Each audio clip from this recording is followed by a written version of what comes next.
ಬೆಳಗಾವಿ ಅಧಿವೇಶನದ ಮಧ್ಯೆ ರಾಜಕೀಯ ನಾಯಕರ ಡಿನ್ನರ್ ಮೀಟಿಂಗ್ ಜೋರಾಗೇ ಇದೆ. ಸಿಎಂ ಡಿಸಿಎಂ ಆಯಿತು. ಇದೀಗ ಸಚಿವ ಸತೀಶ್ ಜಾರಕಿಹೊಳಿ ಡಿನ್ನರ್ ಮೀಟಿಂಗ್ ಆಯೋಜಿಸಿದ್ದಾರೆ. ಸಿಎಂ ಸಿದ್ದರಾಮಯ್ಯಗೆ ಸಚಿವ ಸತೀಶ್ ಜಾರಕಿಹೊಳಿ ಆಹ್ವಾನಿಸಿದ್ದು ಗುರುವಾರ ಔತಣಕೂಟ ಏರ್ಪಡಿಸಲಾಗಿದೆ. ರಾಜ್ಯದಲ್ಲಿ ನಾಯಕತ್ವ ವಿಚಾರ ಚರ್ಚೆಯಾಗ್ತಾ ಇರುವ ಬೆನ್ನಲ್ಲೇ ಉಭಯ ನಾಯಕರ ಡಿನ್ನರ್ ಮೀಟಿಂಗ್ ತೀವ್ರ ಕುತೂಹಲ ಮೂಡಿಸಿದೆ. ವಿಧಾನಸಭೆಯಲ್ಲಿಂದು ಅನುದಾನ ತಾರತಮ್ಯ ವಿಚಾರವಾಗಿ ಸರ್ಕಾರದ ವಿರುದ್ಧ ಸ್ವಪಕ್ಷೀಯ ಶಾಸಕರು ಬೇಸರ ಹೊರಹಾಕಿದ್ರು. ಮಧುಗಿರಿಗೆ 100 ಕೋಟಿ ಅನುದಾನ ಕೊಡ್ತೀರಾ, ನನ್ನ ಕ್ಷೇತ್ರಕ್ಕೆ ಯಾಕೆ ಅನುದಾನ ಕೊಡ್ತಿಲ್ಲ ಅಂತ ಶಾಸಕ ಕುಣಿಗಲ್ ರಂಗನಾಥ್ ಬೇಸರ ವ್ಯಕ್ತಪಡಿಸಿದರು. ಈ ವೇಳೆ ಮಧ್ಯಪ್ರವೇಶ ಮಾಡಿದ ಪ್ರತಿಪಕ್ಷ ನಾಯಕ ಅಶೋಕ್ ಅವರು ಸಿಎಂ ಕುರ್ಚಿ ಮೇಲೆ ಕಣ್ಣಿಟ್ಟಿದ್ದಾರೆ ಅಂತ ಕಾಲೆಳೆದ್ರು. ಇದಕ್ಕೆ ಉತ್ತರಿಸಿದ ಸಿದ್ದರಾಮಯ್ಯ 5 ವರ್ಷ ಇರ್ತೀವಿ ಅಂತ ಅಂದ್ರು. ಈ ವೇಳೆ ಕುರ್ಚಿ ಗದ್ದಲ ಮತ್ತೆ ಜೋರಾಯಿತು. ಏನು ಇವತ್ತು ಬಡವರ ಬಗ್ಗೆ ಇರುವಂತ ಸರ್ಕಾರನ ಕೆಟ್ಟ ಹೆಸರು ಬರಬಾರ್ದು ಅನ್ನೋದಕ್ಕೋಸ್ಕರ ನಾನು ಮಾನ್ಯ ಮುಖ್ಯಮಂತ್ರಿಗಳ ಗಮನಕ್ಕೆ ತರಲಿಕ್ಕೆ ವಿಶೇಷವಾಗಿ ನಿಮ್ಮನ್ನ ಬಳಸ್ಕೊತಾ ಇದ್ದೀನಿ ಮಾನ್ಯ ಸಭಾಧ್ಯಕ್ಷರೇ. ಇವತ್ತು ಕುಣಿಗಲ್ ತಾಲೂಕಲ್ಲಿ ಸುಮಾರು ಎಲ್ಲ ಇವತ್ತು ಮಧುಗಿರಿಲಿ 100 ಕೋಟಿ ಕೊಡುವಂತ ಸಂದರ್ಭದಲ್ಲಿ ನನ್ನ ತಾಲೂಕಿಗೆ ಸುಮಾರು ವರ್ಷದಿಂದ 1 ಕೋಟಿ ಕೊಡ್ಲಿಕ್ಕೆ ಅವಕಾಶ ಇಲ್ಲ ಅಂದ್ರೆ ನಾನು ಎಲ್ಲಿಗೆ ಹೋಗ್ಲಿ ಮಾನ್ಯ ಸಭಾಧ್ಯಕ್ಷರೇ? ಮಾನ್ಯ ಮುಖ್ಯಮಂತ್ರಿಗಳು,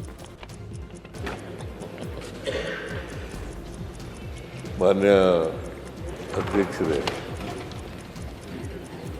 ರಂಗನಾಥ್ ಅವರು ಬಹಳ ಆಕ್ರೋಶದಿಂದ ಕೆಲವು ವಿಚಾರಗಳನ್ನು ಪ್ರಸ್ತಾಪ ಮಾಡಿದ್ದಾರೆ. ಕಳೆದ ವರ್ಷ 24-25ರಲ್ಲಿ 5,600 ಕೋಟಿ ಕಮ್ಮಿ ಬಡ್ಡಿ ದರದಲ್ಲಿ ನಬಾರ್ಡಿಂದ ಬರಬೇಕಾಗಿತ್ತು. ನಾವು ಬಂದಿದ್ದು ಕಡಿಮೆ ಆದದ್ದು 2,185 ಕೋಟಿ, 185 ಕೋಟಿ, 3,415 ಕೋಟಿ ಮಾತ್ರ ಬಂದದ್ದು. ಸೊ ಹಾಗಾಗಿ ಆ ಪ್ರಪೋರ್ಷನೇಟ್ ಆಗಿ ಕಡಿಮೆ ಆಗಿದೆ ಸಾಲ. ಬಟ್ ಮಧುಗಿರಿ ಪ್ರಸ್ತಾಪ ಮಾಡಿದ್ರು. ಮಧುಗಿರಿನಲ್ಲಿ ಅಲ್ಲಿ ಜಾಸ್ತಿ ಕೊಟ್ಟಿದ್ದಾರೆ, ಇಲ್ಲಿ ಕಡಿಮೆ ಕೊಟ್ಟಿದ್ದಾರೆ ಅಂತಕ್ಕಂಥ ಮಾತುಗಳನ್ನು. ಮಧುಗಿರಿನಲ್ಲಿ 26% SC ಜನಾಂಗದವ್ರು ಇದ್ದಾರೆ. ಕುಣಿಗಲ್ನಲ್ಲಿ ಬರೀ 8% ಮಾತ್ರ SC ಜನಾಂಗದವ್ರು ಇದ್ದಾರೆ. ಹಾಗಾಗಿ ಅಲ್ಲಿ ಸ್ವಲ್ಪ ಜಾಸ್ತಿ ಕೊಟ್ಟಿರ್ಬೋದು. ಈ ವರ್ಷ ಇದು ನಾರಾಯಣಸ್ವಾಮಿ ನಾರಾಯಣಸ್ವಾಮಿ ರಂಗನಾಥ್ ಹೇಳಿದಿರಲ್ಲ ಸರ್, ಕಾನೂನು ಪ್ರಕಾರವಾಗಿ ಏನು ಮಾಡಬೇಕು, ತಾರತಮ್ಯ ಆಗಿದ್ದರೆ ಆ ತಾರತಮ್ಯನ ನಿವಾರಣೆ ಮಾಡ್ತಕ್ಕಂಥ ಕೆಲಸವನ್ನು ಮುಂದಿನ ವರ್ಷದಿಂದ ಮಾಡ್ತೀವಿ ಅಂತಕ್ಕಂಥ ಮಾತುಗಳನ್ನು ಈ ಸಂದರ್ಭದಲ್ಲಿ ಹೇಳಿ. ಶಾಸಕರು ನಮ್ಮ ಜೊತೆ ನಿಂತಿದ್ದಾರೆ, ನೀವು ಇದರಲ್ಲಿ ಹೋಗಬೇಡಿ. 140 ಜನ ನಮ್ಮ ಜೊತೆನಲ್ಲಿದ್ದಾರೆ. ನಮ್ಮ ಸರ್ಕಾರ ಇದೆ. 5 ವರ್ಷ ನಮಗೆ ಜನ ಆಶೀರ್ವಾದ ಮಾಡಿದ್ದಾರೆ. 2023ರಲ್ಲಿ 28ರಲ್ಲೂ ನಾವೇ ಬರ್ತೀವಿ. ಹೌದಾ? 28ರಲ್ಲೂ ನಾವೇ ಬರ್ತೀವಿ ಅಧಿಕಾರಕ್ಕೆ. ಬಿಜೆಪಿನ ಕರ್ನಾಟಕದಲ್ಲಿ ಯಾವ ಕಾಲದಲ್ಲೂ ಕೂಡ ಆಶೀರ್ವಾದ ಮಾಡಲ್ಲ ಜನ. ಸ್ಥಾನ ನಾಯಕತ್ವದ ಬಗ್ಗೆ ಜಟಾಪಟಿ ನಡೀತಾ ಇದ್ರೆ ಡಿಸಿಎಂ ಡಿಕೆ ಶಿವಕುಮಾರ್ ಮಾತ್ರ ಸೈಲೆಂಟ್ ಆಗಿದ್ರು. ಪ್ರತಿಪಕ್ಷಗಳ ಟೀಕೆಗೆ ಸಿಎಂ ಸಿದ್ದರಾಮಯ್ಯ ಎಚ್ಚರಿಕೆಯಿಂದಲೇ ಉತ್ತರ ನೀಡ್ತಾ ಇದ್ರು. ಹೈಕಮಾಂಡ್ ಹೇಳುವವರೆಗೂ ಕೂಡ ಮುಖ್ಯಮಂತ್ರಿ ಅಂತಾನೂ ಕೂಡ ತಿರುಗೇಟು ನೀಡ್ತಾ ಇದ್ರು. ಆದ್ರೆ ಎಲ್ಲವನ್ನ ನೋಡ್ಕೊಂಡು ಲೈಟ್ ಸ್ಮೈಲ್ ಮಾಡಿಕೊಂಡು ಡಿಕೆಶಿ ಕೂತಿದ್ರು. ಸವದಿ ಬಳಿ ಒಮ್ಮೆ, ಪೊನ್ನಣ್ಣ ಬಳಿ ಇನ್ನೊಮ್ಮೆ ಕೂತು ಎಲ್ಲವನ್ನ ನೋಡ್ತಾ ಇದ್ದ ಡಿಕೆಶಿ ನಗ್ತಾ ಇದ್ರು.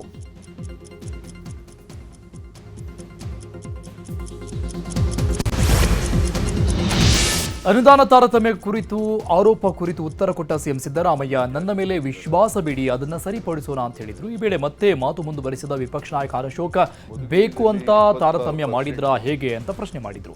ಉರಿಯೋ ಬೆಂಕಿಗೆ ತುಪ್ಪ ಹಾಕೋಕ್ ಹೋಗ್ಬೇಡಿ ನೀನು ಅಂತ ಅಶೋಕ್ಗೆ ಸಿಎಂ ತಿರುಗೇಟ್ ಕೊಟ್ಟು, ಇತ್ತ ಹಾಗಿದ್ರೆ ಉರಿಯುತ್ತಿದೆಯಾ ಗ್ಯಾರಂಟಿ ಅಂತ ಅಶೋಕ್ ಸಿಎಂಗೆ ಕೌಂಟರ್ ಕೊಟ್ರು. ಅಶೋಕ್ ಮಾತಿಗೆ ಸುನಿಲ್ ಕೂಡ ಸಾಥ್ ಕೊಟ್ಟರು. ಈ ವರ್ಷ ಬಟ್ ಮಧುಗಿರಿ ಪ್ರಸ್ತಾಪ ಮಾಡಿದ್ರು. ಮಧುಗಿರಿನಲ್ಲಿ ಅಲ್ಲಿ ಜಾಸ್ತಿ ಕೊಟ್ಟಿದ್ದಾರೆ, ಇಲ್ಲಿ ಕಡಿಮೆ ಕೊಟ್ಟಿದ್ದಾರೆ ಅಂತಕ್ಕಂಥ ಮಾತುಗಳನ್ನು. ಮಧುಗಿರಿನಲ್ಲಿ 26% SC ಜನಾಂಗದವ್ರು ಇದ್ದಾರೆ. ಕುಣಿಗಲ್ನಲ್ಲಿ ಬರೀ 8% ಮಾತ್ರ SC ಜನಾಂಗದವ್ರು ಇದ್ದಾರೆ. ಹಾಗಾಗಿ ಅಲ್ಲಿ ಸ್ವಲ್ಪ ಜಾಸ್ತಿ ಕೊಟ್ಟಿರ್ಬೋದು. ಈ ವರ್ಷ ಇದು ನಾರಾಯಣಸ್ವಾಮಿ ನಾರಾಯಣಸ್ವಾಮಿ, ಈಗ ರಂಗನಾಥ್ ಹೇಳಿದಿರಲ್ಲ ಸರ್, ಕಾನೂನು ಪ್ರಕಾರವಾಗಿ ಏನು ಮಾಡಬೇಕು ರಂಗನಾಥ್ ಸರ್, ರಂಗನಾಥ್ ನನ್ನ ಮೇಲೆ ವಿಶ್ವಾಸ Yes, sir. ಇದೆ, sir. ಎಲ್ಲ ತಾರತಮ್ಯ ಏನಾಗಿದೆ ಅದನ್ನೆಲ್ಲ ಸರ್ ಮೊದಲಿನ ಹೆಜ್ಜೆಲ್ಲ ಏರ್ ಚೇಂಜ್ ಮಾಡಿಸಿ ಸರ್, 2.25 ವರ್ಷದಿಂದ ಇದ್ದಾನೆ, ಅವನೇ ತೊಂದರೆ ಕೊಡ್ತಾ ಇರೋದು ಸರ್. ಆಯ್ತು, ಮತ್ತೆ ಹೇಳಿ ರಂಗನಾಥ್ ಮಾಡ್ಕೊಡ್ತೀನಿ. Thank you ಅಂತ ತಾರತಮ್ಯ ಮಾಡಿದ್ರೆ ಹಾಗೆ ಸರ್ ಅದನ್ನ ಇಲ್ಲ ಇಲ್ಲ ಬೇಕು ಅಂತ, ಯಾಕಂದ್ರೆ ಅಷ್ಟು ಆಕ್ರೋಶವಾಗಿ ಕೇಳ್ತಾ ಇದ್ದಾರೆ ಅಂದ್ರೆ ಆಕ್ರೋಶ. ಉರಿಯೋದಕ್ಕೆ ಉಪ್ಪಾಕಕ್ಕೆ ಹೋಗ್ಬೇಡ ನೀನು. ಉರಿತಾ ಇತ್ತು ಹಂಗಾರೆ, ಏನು ಉರಿತಾ ಇದೆ ಗ್ಯಾರಂಟಿ, ನೀವೇ ಒಪ್ಕೊಂಡ್ರಲ್ಲ ಉರಿತಾ ಇದೆ ಅಂತ. ಅದೇ ಅಲ್ಲ ಉತ್ತರ ಕರ್ನಾಟಕ ಭಾಗದ ಮೇಲಿನ ಚರ್ಚೆ ವೇಳೆ ಕಾಂಗ್ರೆಸ್ ಸದಸ್ಯ ಕೆಎನ್ ರಾಜಣ್ಣ ಬೇಸರ ವ್ಯಕ್ತಪಡಿಸಿದ್ದಾರೆ. ಉತ್ತರ ಕರ್ನಾಟಕ ಭಾಗದ ಮೇಲೆ ಎಲ್ಲರೂ ಕೂಡ ಒಂದೇ ರೀತಿ ಚರ್ಚೆ ಮಾಡ್ತಿದ್ದಾರೆ. ಆರೋಪ ಪ್ರತ್ಯಾರೋಪವಷ್ಟೇ ಚರ್ಚೆಯಾಗ್ತಾ ಇದೆ. ಹಾಗಾಗಿ ಘೋಷಣೆ ಮಾಡಿರುವಂತಹ ಯೋಜನೆಗಳ ಅನುಷ್ಠಾನ ಆಗದಿರುವಂತಹ ಕೆಲಸಗಳ ಬಗ್ಗೆ ಚರ್ಚೆ ನಡೆದ್ರೆ ಒಳ್ಳೆಯದು. ಕಳೆದ 2 ಅಧಿವೇಶನಗಳಲ್ಲಿ ಸರ್ಕಾರ ಘೋಷಿಸಿರುವಂತಹ ಯೋಜನೆಗಳ ಬಗ್ಗೆ ಬೆಳಕು ಚೆಲ್ಲಬೇಕು. ಅದೇ ರೀತಿ ಘೋಷಣೆಯಾದ್ರೂ ಕೂಡ ಬಾಕಿ ಇರುವಂತಹ ಕೆಲಸಗಳ ಬಗ್ಗೆ ಚರ್ಚೆ ಆಗಬೇಕು. ಆಗ ಮಾತ್ರ ಉತ್ತರ ಕರ್ನಾಟಕ ಭಾಗದ ಮೇಲಿನ ಚರ್ಚೆ ಅರ್ಥಪೂರ್ಣವಾಗಿರುತ್ತೆ ಅಂತ ರಾಜಣ್ಣ ಹೇಳಿದ್ದಾರೆ. ಏನೆಲ್ಲ ಕಳೆದ 2 ಬಾರಿ ಚರ್ಚೆ ಆದಾಗ ಏನು ಆಡಳಿತ ಪಕ್ಷದ ಸದಸ್ಯರು, ವಿರೋಧ ಪಕ್ಷದ ಸದಸ್ಯರುಗಳು ಏನೆಲ್ಲ ಸಲಹೆಗಳು ಕೊಟ್ಟಿದ್ದಾರೆ, ಆ ಸಲಹೆಗಳನ್ನು ಆಧರಿಸಿ ಸರ್ಕಾರ ಏನೆಲ್ಲ ಕ್ರಮ ತೆಗೆದುಕೊಳ್ತೀವಿ ಅಂತ ಹೇಳಿ ಸದನಕ್ಕೆ ಈ ಭಾಗದ ಜನರಿಗೆ ಭರವಸೆ ಕೊಟ್ಟಿದ್ದಾರೆ. ಅವು ಯಾವಿದಾವೆ, ಅದರಲ್ಲಿ ಯಾವ ಭರವಸೆಗಳು ಈಡೇರಿದ್ದಾವೆ, ಯಾವ ಈಡೇರಿಲ್ಲ, ಅದ್ರ ಬಗ್ಗೆ ಸ್ವಲ್ಪ ಬೆಳಕನ್ನೇ ಚೆಲ್ಲಿದ್ರೆ ಉತ್ತಮ ಆಗ್ತದೆ. ಇಲ್ಲಾಂದ್ರೆ ಇದು ಚರ್ಚೆ ನಡೀತಾನೆ ಇರ್ತದೆ, ಉತ್ತರಗಳು ಬರ್ತಾನೆ ಇರ್ತವೆ, ಎಲ್ಲ ಅದ್ರದ್ದು ಏನು ಪ್ರಯೋಜನ ಆಗೋದಿಲ್ಲ ಅಧ್ಯಕ್ಷರೇ. ಅದಕ್ಕೋಸ್ಕರ ಕಳೆದ 2 ಬಾರಿನಲ್ಲಿ ಯಾವ್ದೆಲ್ಲ ಸರ್ಕಾರದಿಂದ ಏನೆಲ್ಲ ತೀರ್ಮಾನಗಳಲ್ಲಿ ಘೋಷಣೆ ಮಾಡಿದ್ದಾರೆ, ಆ ಘೋಷಣೆ ಮಾಡಿದಂತ ತೀರ್ಮಾನಗಳಲ್ಲಿ ಯಾವ್ದು ಕಾರ್ಯಗತ ಆಗಿದೆ, ಯಾವ್ದು ಕಾರ್ಯಗತ ಆಗಿಲ್ಲ. ಅಲ್ಲದೆ ಈ ಬಗ್ಗೆ ಶಾಸಕ ಲಕ್ಷ್ಮಣ್ ಸವದಿ ಕೂಡ ಮಾತನಾಡಿದ್ದು, ಬೆಳಗಾವಿ ಜಿಲ್ಲೆಯನ್ನ ಅಖಂಡ ಜಿಲ್ಲೆಯನ್ನಾಗಿ ಉಳಿಸಿಕೊಳ್ಳಿ. ಬೆಳಗಾವಿ ಹಾಗೂ ಗೋಕಾಕ್ ಸುತ್ತಮುತ್ತಲೂ ಕೂಡ ಕ್ಷೇತ್ರಗಳು ಒಂದಾಗಿ ಇರಲಿ. ಬೆಳಗಾವಿಯಿಂದ ದೂರ ಇರುವಂತಹ ಅಥಣಿ, ಚಿಕ್ಕೋಡಿ, ರಾಯಬಾಗ, ನಿಪ್ಪಾಣಿ ಸೇರಿದಂತೆ ಹೊಸ ಜಿಲ್ಲೆಯನ್ನ ಮಾಡಿ ಈ ಭಾಗದ ಜನರ ಬಹುದಿನಗಳ ಬೇಡಿಕೆ ಇದನ್ನ ಈಡೇರಿಸಿ ಎಂದಿದ್ದಾರೆ. ಇದನ್ನೆಲ್ಲ ನೋಡಿ ಇದನ್ನ ಯಾವುದೂ ಆಗದ ಮುಖ್ಯಮಂತ್ರಿಗಳು ಇಲ್ಲೇ ಬಂದಿದ್ದಾರೆ. ಇವತ್ತು ಬೆಳಗಾವಿಯಲ್ಲಿ ನಡೀತಕ್ಕಂಥ ಅಧಿವೇಶನ ಸಂದರ್ಭದಲ್ಲಿ ಜಿಲ್ಲಾ ವಿಭಜನೆ ಆಗಬೇಕು ಅಂತಕ್ಕಂಥ ಚರ್ಚೆ ಆಗ್ತಾ ಇದೆ. ಜಿಲ್ಲಾ ವಿಭಜನೆ ಆಗಬೇಕಾದಂಥ ಸಂದರ್ಭದಲ್ಲಿ ಚಿಕ್ಕೋಡಿ ಜಿಲ್ಲೆ ಆಗಬೇಕು ಅಂತ ಒಂದು, ಆಮೇಲೆ ಗೋಕಾಕ್ ಜಿಲ್ಲೆ ಆಗಬೇಕು ಅಂತಕ್ಕಂಥದ್ದು ಒಂದು, ಅದರ ಜೊತೆಗೆ ಬೈಲಹೊಂಗಲ್ ಆಗಬೇಕು ಅಂತಕ್ಕಂಥದ್ದು ಒಂದು. ಇದನ್ನೆಲ್ಲ ನೋಡಿ ಇದನ್ನು ಯಾವುದೂ ಆಗೋದಿಲ್ಲ. ಇನ್ನು ಕೊನೆಯದಾಗ ಅದು ಅಖಂಡ ಜಿಲ್ಲೆ ಇರಲಿ, ಇಲ್ಲಿ MESದ ಪ್ರಾಬಲ್ಯ ಹೆಚ್ಚಾಗಬಾರ್ದು, ಇದು ಅಖಂಡ ಜಿಲ್ಲೆಯನ್ನು ಮುಂದುವರಿಸ್ಕೋಬೇಕು. ಆ ಅಖಂಡ ಜಿಲ್ಲೆ ಮುಂದುವರಿಸಿದಾಗ ಇದು 2ನೇ ರಾಜಧಾನಿ ಅಂತ ಹೇಳಿ ನಾವೇನು ನಾಮಕರಣ ಮಾಡಿದ್ದೀವಿ, ಇದಕ್ಕೆ ಮೆರಗು ಬರಬೇಕಾದ್ರೆ ಈ ಜಿಲ್ಲೆಯನ್ನು ಅಖಂಡ ಜಿಲ್ಲೆ ಇಟ್ಕೊಂಡು ನಮ್ದೇನು 200 ಕಿಲೋಮೀಟರ್ ಆಚೆ ಕಡೆ ಇದಾವೆ, ಅದು ರಾಯಬಾಗ, ಚಿಕ್ಕೋಡಿ, ರಾಯಬಾಗ ಮತ್ತು ನಮ್ಮ ಅಥಣಿ, ಕಾಗವಾಡ ಮತ್ತು ಕುಡ್ಚಿ ಮತ್ತು ಅದರ ಪಕ್ಕಕ್ಕಿರ್ತಕ್ಕಂಥ ಒಂದು ತೀರ್ದಾಳದ ತಾಲೂಕನ್ನು ತಗೊಂಡು ಒಂದು ಪ್ರತ್ಯೇಕ ಜಿಲ್ಲೆ ಅದನ್ನು ಮಾಡಿ ಆ ಕಡೆ ಒಂದು ಸಪರೇಟ್ ಮಾಡಿಬಿಟ್ರೆ ಇದು ಅಖಂಡ ಜಿಲ್ಲೆ ಉಳಿತದೆ, ಇದೊಂದು ಮೆರಗು ಮತ್ತೆ ಮುಂದುವರಿತದೆ. ಈ ಕೆಲಸ ಆಗಲಿ ಅಂತೇಳಿ ಆ ಭಾಗದ. ಈಗ ರಾಜ್ಯದ ಸುದ್ದಿ ನೋಡೋಣ. ಬೆಳಗಾವಿ ಜಿಲ್ಲೆ 3 ಜಿಲ್ಲೆಗಳಾಗಿ ವಿಭಜನೆ ಆಗಬೇಕು ಅಂತ ಬೇಡಿಕೆ ಇದೆ ಅಂತ ಸಚಿವ ಸತೀಶ್ ಜಾರಕಿಹೊಳಿ ಹೇಳಿದ್ದಾರೆ. ಬೆಳಗಾವಿಯಲ್ಲಿ ಮಾತನಾಡಿದ ಸತೀಶ್ ಜಾರಕಿಹೊಳಿ, ಆದರೆ 3 ಜಿಲ್ಲೆ ಆಗಬೇಕು, ಈ ಬಗ್ಗೆ ಸಿಎಂ ಶಾಸಕರ ಜೊತೆ ಸಭೆ ಮಾಡಲಿದ್ದಾರೆ ಅಂತ ಮಾಹಿತಿ ಕೊಟ್ಟರು. ಜಿಲ್ಲೆ ವಿಭಜನೆ ಬಗ್ಗೆ ಪತ್ರ ಕೊಟ್ಟಿದ್ರಿ ಸರ್, ಸಭೆ ಯಾವಾಗ ಕರಿಬಹುದು ಸಿಎಂ ಅಂತ ಹೇಳಿದ್ವಿ. ಸಿಎಂ ಅವ್ರು ಹೇಳಿದಾರೆ ಸಭೆ ಕರಿತದೆ, ಗೊತ್ತಿಲ್ಲ ಯಾವಾಗ ಕರಿತಾರೆ, ರಿಮೈಂಡರ್ ಮಾಡ್ತೀನಿ. ಸಭೆ ಆಗಬೇಕು ಫಸ್ಟು ಶಾಸಕ.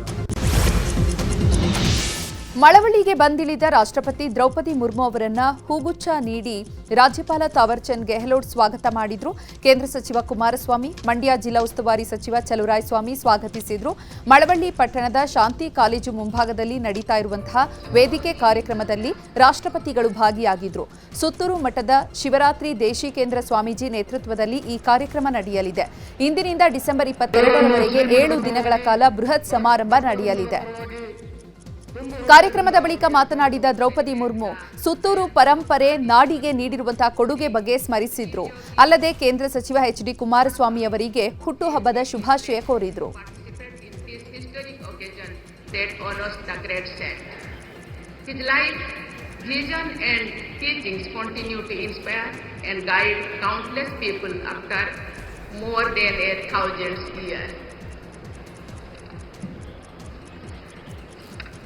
across the ages, saints have enlightened humanity through their wisdom and compassion.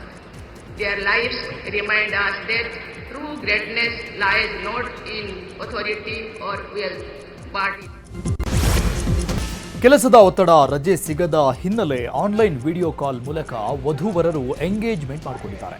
ಉಡುಪಿಯ ಸರಸ್ವತಿ ಭವನದಲ್ಲಿ ಮೇಘ ಎಂಬ ಯುವತಿ ಕೆನಡಾದಲ್ಲಿರುವಂತಹ ವ್ಯಕ್ತಿ ಮಾಗಡಿ ಮೂಲದ ಚಕ್ರಭಾವಿ ಗ್ರಾಮದ ಯುವಕನ ಜೊತೆಗೆ ನಿಶ್ಚಿತಾರ್ಥವಾಗಿದ್ದಾರೆ.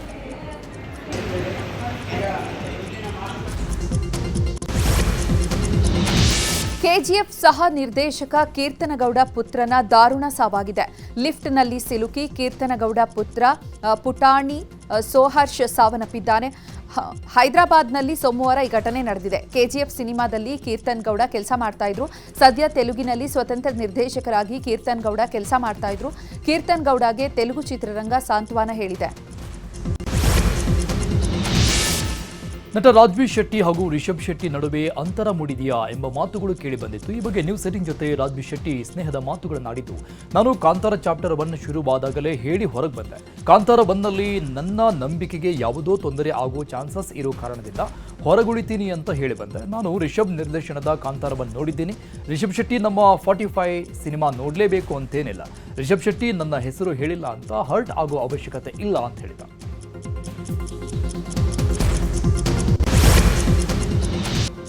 ಕ್ರೈಮ್ ಸುದ್ದಿಗಳನ್ನು ನೋಡೋಣ. ಚಿತ್ರದುರ್ಗದ ರೇಣುಕಾಸ್ವಾಮಿ ಕೊಲೆ ಪ್ರಕರಣಕ್ಕೆ ಸಂಬಂಧಪಟ್ಟಂತೆ ನಾಳೆಯಿಂದ ಕೋರ್ಟ್ ಸಾಕ್ಷ್ಯ ವಿಚಾರಣೆ ಆರಂಭಿಸಲಿದೆ. ನಾಳೆಯಿಂದ 57ನೇ ಸಿಸಿಎಚ್ ಟ್ರಯಲ್ ನಡೆಯಲಿದ್ದು ಎಸ್ಪಿಪಿ ಮತ್ತು ತಂಡ ಸಿದ್ಧತೆಯನ್ನು ನಡೆಸಿದೆ. ಎಸ್ಪಿಪಿ ಪ್ರಸನ್ನಕುಮಾರ್, ತನಿಖಾಧಿಕಾರಿ ಎಸಿಪಿ ಚಂದನ್ ಶೆಡ್ ಸೇರಿದಂತೆ ಘಟನಾ ಸ್ಥಳಗಳನ್ನು ಪರಿಶೀಲಿಸಿದ್ದಾರೆ. ರೇಣುಕಾಸ್ವಾಮಿ ಶವ ಎಸೆದಿದ್ದ ಅಪಾರ್ಟ್ಮೆಂಟ್ ಬಳಿಯ ಸ್ಥಳ, ಕೊಲೆ ನಡೆದಿದ್ದ ರಾಜರಾಜೇಶ್ವರಿ ನಗರ ಪಟ್ಟಣಗೆರೆ ಶೆಡ್ನ ಸ್ಥಳ, ರೇಣುಕಾಸ್ವಾಮಿ ಕೈಮುಗಿದು ಬೇಡಿಕೊಂಡಿದ್ದ ಸ್ಥಳ ಪರಿಶೀಲನೆ ನಡೆಸಲಾಗಿದೆ. ರಾಜ್ಯದ 6 ಜಿಲ್ಲೆಗಳ ಸರ್ಕಾರಿ ಕಚೇರಿಗಳಿಗೆ ಬಾಂಬ್ ಬೆದರಿಕೆ ಹಾಕಲಾಗಿದೆ. ನಿನ್ನೆ ಹಾಸನ, ಗದಗ ಡಿಸಿ ಕಚೇರಿ, ಮಂಗಳೂರು ಆರ್ಟಿಒ ಕಚೇರಿಗೆ ಬೆದರಿಕೆ ಹಾಕಲಾಗಿತ್ತು. ಇವತ್ತು ವಿಜಯಪುರ ಡಿಸಿ ಕಚೇರಿಗೆ ಬಾಂಬ್ ಬೆದರಿಕೆ ಇಮೇಲ್ ಕಳಿಸಲಾಗಿದೆ. ಪೊಲೀಸರು ಶ್ವಾನದಳದಿಂದ ಡಿಸಿ ಕಚೇರಿ ಪರಿಶೀಲನೆ ಮಾಡಲಾಯಿತು. ಜೊತೆಗೆ ಇಮೇಲ್ ಐಡಿ ಪರಿಶೀಲಿಸಿ ಪೊಲೀಸರು ತನಿಖೆ ಮುಂದುವರೆಸಿದ್ದಾರೆ. ಇತ್ತ ದಾವಣಗೆರೆ ಜಿಲ್ಲಾಧಿಕಾರಿ ಕಚೇರಿಗೂ ಕೂಡ ಹುಸಿ ಬಾಂಬ್ ಬೆದರಿಕೆ ಹಾಕಲಾಗಿದೆ. ಜಿಲ್ಲಾಧಿಕಾರಿ ಇಲಾಖೆಯ ಮೇಲ್ಗೆ ಹುಸಿ ಬಾಂಬ್ ಬೆದರಿಕೆ ಕಳಿಸಲಾಗಿದೆ. ತಕ್ಷಣ ವಿಚಾರವನ್ನ ಡಿಸಿ ಗಂಗಾಧರ ಸ್ವಾಮಿ ಎಸ್ಪಿಗೆ ಮಾಹಿತಿ ಕೊಟ್ಟರು. ಬಾಂಬ್ ನಿಷ್ಕ್ರಿಯ ದಳ ಆಗಮಿಸಿದ್ರು. 40ಕ್ಕೂ ಅಧಿಕ ಕೊಠಡಿ ಪರಿಶೀಲನೆ ಮಾಡಲಾಗಿದೆ. ತುಮಕೂರು ಜಿಲ್ಲಾಧಿಕಾರಿ ಕಚೇರಿಗೆ ಬಾಂಬ್ ಬೆದರಿಕೆ ಬಂದಿದೆ. ಇಮೇಲ್ ಮೂಲಕ ಡಿಸಿ ಕಚೇರಿಗೆ ಬಾಂಬ್ ಬೆದರಿಕೆ ರವಾನಿಸಲಾಗಿದೆ. ಬಾಂಬ್ ಬೆದರಿಕೆ ಹಿನ್ನೆಲೆ ಬಿಗಿ ಭದ್ರತೆ ಒದಗಿಸಲಾಗಿದ್ದು, ಒಬ್ಬೊಬ್ಬರನ್ನೇ ಚೆಕಿಂಗ್ ಮಾಡಿ ಒಳಬಿಡಲಾಗ್ತಾ ಇದೆ. ಮತ್ತೊಂದು ಕಡೆ ಪ್ರಗತಿ ಪರಿಶೀಲನಾ ಸಭೆ ಮತ್ತು ಭೂ ಸ್ವಾಧೀನ ಸಭೆ ರದ್ದು ಮಾಡಲಾಗಿದೆ. ಇತ್ತ ಉತ್ತರ ಕನ್ನಡದ ಭಟ್ಕಳದ ತಹಶೀಲ್ದಾರ್ ಕಚೇರಿಗೂ ಕೂಡ ಬಾಂಬ್ ಬೆದರಿಕೆ ಹಾಕಲಾಗಿದೆ. ತಮಿಳರು ಮತ್ತು ಪಾಕಿಸ್ತಾನಿಗಳ ಸೇಡು ಎಂದು ಗಯನಾ ರಮೇಶ್ ಹೆಸರಿನ ಮೇಲ್ ಖಾತೆಯಿಂದ ಸಂದೇಶ ಬಂದಿದೆ. ಭಟ್ಕಳಕ್ಕೆ ಬಾಂಬ್ ನಿಷ್ಕ್ರಿಯ ದಳ ದೌಡಾಯಿಸಿ ಪರಿಶೀಲನೆ ನಡೆಸಿದೆ. ಬೆಳಗಾವಿ ಮೂಲದ ಪ್ರಾಪ್ತ ಮೇಲೆ ಲೈಂಗಿಕ ದೌರ್ಜನ್ಯ ನಡೆಸಿದ ಆರೋಪದಲ್ಲಿ ಯೂಟ್ಯೂಬ್ನಲ್ಲಿ ಟ್ರೆಂಡಿಂಗ್ ಸ್ಟಾರ್ ಮ್ಯೂಸಿಕ್ ಮೈಲಾರಿ ಸೇರಿ 7 ಜನರ ವಿರುದ್ಧ ಪೋಕ್ಸೋ ಪ್ರಕರಣ ದಾಖಲಾಗಿದೆ. ಅಕ್ಟೋಬರ್ 24ರಂದು ಬಾಗಲಕೋಟೆ ಜಿಲ್ಲೆಯ ಮಹಲಿಂಗಪುರ ಪೊಲೀಸ್ ಠಾಣಾ ವ್ಯಾಪ್ತಿಯಲ್ಲಿ ಈ ಘಟನೆ ನಡೆದಿರುವುದಾಗಿ ಆರೋಪಿಸಲಾಗಿದೆ. ಪಾರ್ಟಿ ವೇಳೆ ಪೊಲೀಸರ ಎಂಟ್ರಿಯಿಂದಾಗಿ ಭಯಬಿದ್ದ ಯುವತಿ ಖಾಸಗಿ ಹೋಟೆಲ್ನಿಂದ ಹಾರಿ ಕೆಳಗೆ ಬಿದ್ದಿದ್ಲು.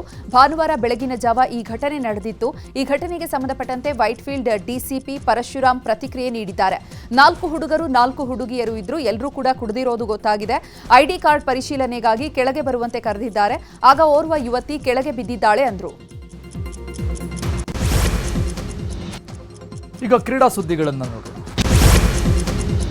ಫುಟ್ಬಾಲ್ ದಂತಕಥೆ ಲಿಯೋನೆಲ್ ಮೆಸ್ಸಿ ಕಾರ್ಯಕ್ರಮದಲ್ಲಿ ದಾಂಧಲೆ ಮತ್ತು ಅವ್ಯವಸ್ಥೆ ಪ್ರಕರಣ ಕುರಿತಂತೆ ಪಶ್ಚಿಮ ಬಂಗಾಳ ಕ್ರೀಡಾ ಸಚಿವರ ತಲೆದಂಡವಾಗಿದೆ. ಘಟನೆಯ ಹೊಣೆ ಹೊತ್ತು ಅರೂಪ್ ಬಿಸ್ವಾಸ್ ಸಚಿವ ಸ್ಥಾನಕ್ಕೆ ರಾಜೀನಾಮೆ ಕೊಟ್ಟಿದ್ದಾರೆ. ಮುಖ್ಯಮಂತ್ರಿ ಮಮತಾ ಬ್ಯಾನರ್ಜಿಗೆ ಪತ್ರ ಬರೆದಿರುವ ಬಿಸ್ವಾಸ್ ತಮ್ಮನ್ನ ಕ್ರೀಡಾ ಇಲಾಖೆಯ ಜವಾಬ್ದಾರಿಯಿಂದ ಬಿಡುಗಡೆ ಮಾಡಬೇಕು ಅಂತ ಮನವಿ ಮಾಡಿದ್ದಾರೆ. ಕೋಲ್ಕತ್ತಾದ ಸಾಲ್ಟ್ ಲೇಕ್ ಕ್ರೀಡಾಂಗಣದಲ್ಲಿ ಫುಟ್ಬಾಲ್ ದಂತಕಥೆ ಲಿಯೋನೆಲ್ ಮೆಸ್ಸಿ ಭಾಗವಹಿಸಿದ ಕಾರ್ಯಕ್ರಮದಲ್ಲಿ ಫ್ಯಾನ್ಸ್ ದಾಂಧಲೆ ಮಾಡಿದ್ರು. ಇದರಿಂದ ಟಿಎಂಸಿ ನೇತೃತ್ವದ ರಾಜ್ಯ ಸರ್ಕಾರ ತೀವ್ರ ಟೀಕೆಗೆ ಗುರಿಯಾಗಿತ್ತು. 2026ರ ಐಪಿಎಲ್ನ ಮಿನಿ ಹರಾಜು ಅಬುಧಾಬಿಯಲ್ಲಿ ನಡೀತಾ ಇದೆ. ಖಾಲಿ ಇರುವಂತಹ 77 ಸ್ಥಾನಗಳನ್ನು ಭರ್ತಿ ಮಾಡಲು ಒಟ್ಟು 369 ಆಟಗಾರರ ಹರಾಜು ನಡೀತಾ ಇದೆ. 10 ತಂಡಗಳು ಸೇರಿ 237 ಕೋಟಿ ಹಣ ಬಾಕಿ ಉಳಿಸಿಕೊಂಡಿದೆ. ಮುಂಬೈ ಇಂಡಿಯನ್ಸ್ 2.75 ಕೋಟಿ ಹಣದೊಂದಿಗೆ ಹರಾಜಿನಲ್ಲಿ ಭಾಗವಹಿಸಿದರೆ ಕೆಕೆಆರ್ ಟೀಮ್ 64 ಕೋಟಿ ಹಣದೊಂದಿಗೆ ಬಿಡ್ ಮಾಡ್ತಾ ಇದೆ. ಇನ್ನು ಕೆಕೆಆರ್ ತಂಡಕ್ಕೆ ಕ್ಯಾಮೆರೂನ್ ಗ್ರೀನ್ ಮತ್ತು 25.20 ಕೋಟಿ ಸೇಲ್ ಆಗಿದ್ದಾರೆ. ಮುಂಬೈ ಇಂಡಿಯನ್ಸ್ಗೆ ಕ್ವಿಂಟನ್ ಡಿ ಕಾಕ್ 1 ಕೋಟಿಗೆ ಹರಾಜಾಗಿದ್ದಾರೆ. 7 ಕೋಟಿಗೆ ವೆಂಕಟೇಶ್ ಅಯ್ಯರ್ ಆರ್ಸಿಬಿ ಪಾಲಾಗಿದ್ದಾರೆ. ಚಿನ್ನಸ್ವಾಮಿ ಸ್ಟೇಡಿಯಂನಲ್ಲೇ ಮುಂದಿನ ಐಪಿಎಲ್ ಉದ್ಘಾಟನೆಗೆ ಸಿದ್ಧತೆ ಮಾಡಲಾಗುತ್ತೆ ಅಂತ ಕರ್ನಾಟಕ ಕ್ರಿಕೆಟ್ ಮಂಡಳಿ ಅಧ್ಯಕ್ಷ ವೆಂಕಟೇಶ್ ಪ್ರಸಾದ್ ಸ್ಪಷ್ಟನೆ ಕೊಟ್ಟಿದ್ದಾರೆ.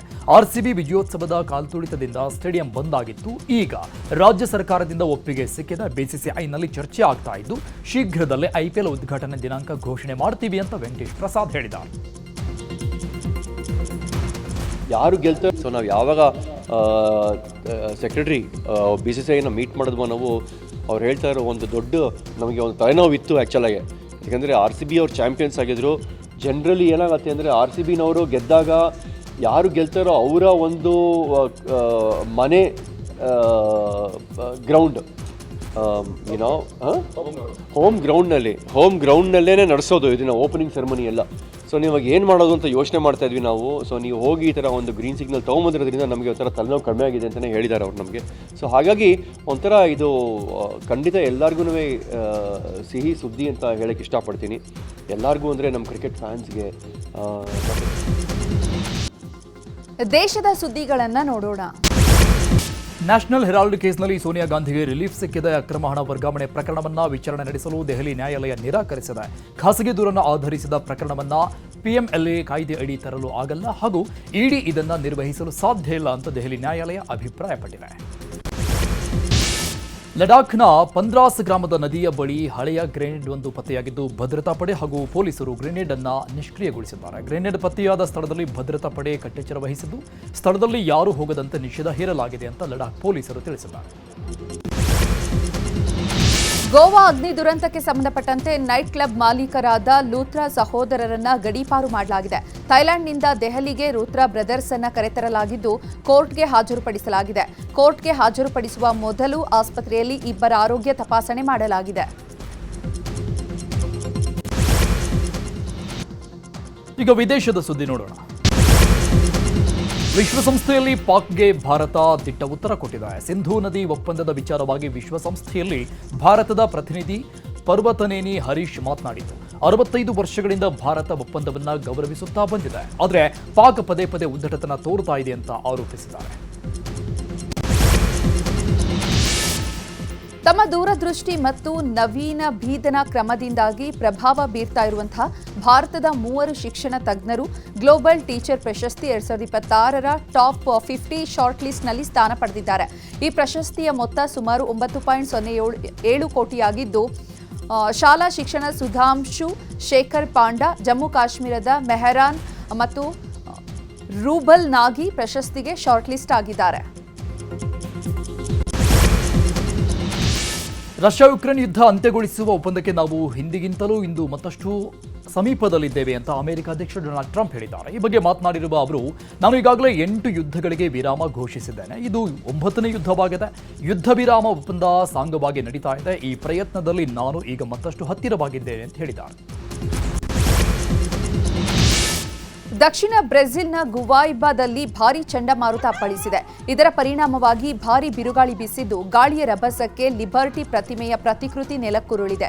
ವೇಗವಾಗಿ ಗಾಳಿ ಬೀಸ್ತಾ ಇದ್ದ ಪರಿಣಾಮ ಪ್ರತಿಮೆ ಓರೆಯಾಗಿ ವಾಲಿತು. ಸ್ವಲ್ಪ ಹೊತ್ತಲ್ಲೇ ಗಾಳಿ ರಭಸವಾಗಿ ಬೀಸಿದ್ದರಿಂದ ಪ್ರತಿಮೆ ಉರುಳಿ ಬಿದ್ದಿದೆ. ಅದೃಷ್ಟವಶಾತ್ ಘಟನೆಯಲ್ಲಿ ಯಾವುದೇ ಪ್ರಾಣಹಾನಿಯಾಗಿಲ್ಲ.